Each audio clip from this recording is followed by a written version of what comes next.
প্রিয় বন্ধুরা, তো আজকে কথা বলবো ৮ বছরের শিশু রামিসাকে নিয়ে। তো তাকে ৮ বছরের যে শিশুটা তাকে হচ্ছে ধর্ষণ করার পর হত্যা করা হয়। তো বিষয়টি অনেকদিন থেকে কয়েকদিন থেকে দেখতেছি। তো হচ্ছে কালকে একটা ভিডিও আমার সামনে আসে।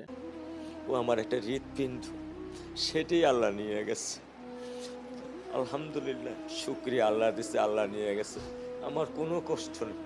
আমি তো চাইলে পারতাম না। অনেক দম্পতি আছে যাদের সন্তান নেই। আল্লাহ দিছে, আল্লাহ নিয়ে গেছে। আমি আলহামদুলিল্লাহ করি আল্লাহ গেছে। আমার কোনো কষ্ট নেই, আমার কোনো কষ্ট নেই। ঠিক আছে ভাই, গরমের মধ্যে তো ভিডিওটা আমি দেখি। তো তার বাবার একটি ভিডিও, তো সেটা আমার এখানে হিট করে। তো তার জন্য আজকে আপনাদের সামনে আসা। আসলে দেখেন, আমাদের সমাজে মানুষরূপী কিছু অমানুষ আসলে বসবাস করতেছে। তারপরে কিছু নরপিশাচ যারা মানুষের রূপে আছে। তো তারা তাদের যে এই ছোট যে শিশুরা আছে, যে রামিসার মতো অনেকে আছে, তাদেরকে দেখলে তাদের যে পুরুষত্ব সেটা জেগে ওঠে। তো তাকে নৃশংসভাবে হত্যা করা হয়। তো এটা নিয়ে, এটা হচ্ছে তার বাবার তার বাবা হচ্ছে আইনকে চ্যালেঞ্জও করছে যে আসলে এরকম অনেক কিছু হয়েছে, বাট বিচার হয়নি। কিন্তু আমরা চাইবো এটার আসলে সুস্থ তদন্ত করে বিচার করা হোক। কারণ এর যদি বিচার না হয় তাহলে আসলে এরকম হাজারো রামিসা তারা হচ্ছে তাদের হচ্ছে যে সেফটি তারা পাবে না। তারা অরক্ষিত থাকবে এবং এরকম নরপিশাচ এবং কুলাঙ্গারদের হাতে তারা বারবার এরকম ধর্ষিত হবে এবং তাদেরকে হত্যা করা হবে, নির্মমভাবে হত্যা করা হবে। আর আমি একটা জিনিস চিন্তা করতেছি, সেটা হচ্ছে কিভাবে একটা লোক পারে, মানুষ একটা পারে যে আসলে এরকম একটা ফুটফুটে ৮ বছরের যে শিশু রামিসা তাকে হত্যা করতে এভাবে।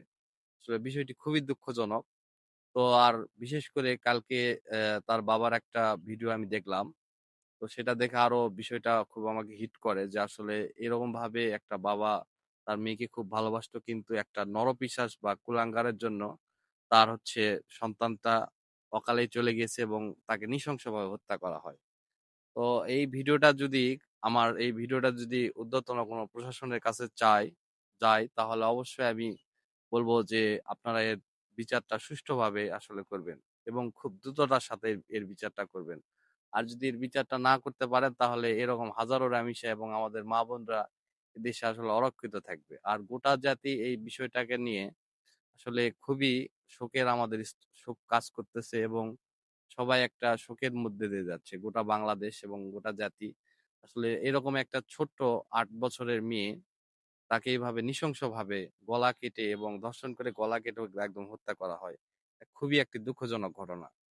আর আমি দেখলাম যে আসলে আমাদের মাননীয় প্রধানমন্ত্রী তিনিও গিয়েছেন রামিসার বাড়িতে। তো আসলে আমি মাননীয় প্রধানমন্ত্রীকে বলবো এই বিচারটি আসলে দ্রুততম সময়ের মধ্যে যেন করা হয়, যাতে করে এরকম কুলাঙ্গার যেন আর এরকম আসলে কিছু করার সাহস যাতে না পায়। আর তার বাবাকে আমি সান্ত্বনা জানাই। আসলে তার বাবাকে সান্ত্বনা দেওয়ার মতো এত আসলে কি কোনো ভাষাই নেই। কারণ কি, এটা খুব একটা দুঃখজনক ঘটনা এবং নিকৃষ্ট একটা কাজ করছে এই ঘাতক। তো এই ঘাতকের আসলে সুষ্ঠু বিচার চাই এবং কঠিন থেকে কঠিনতম শাস্তি চাই।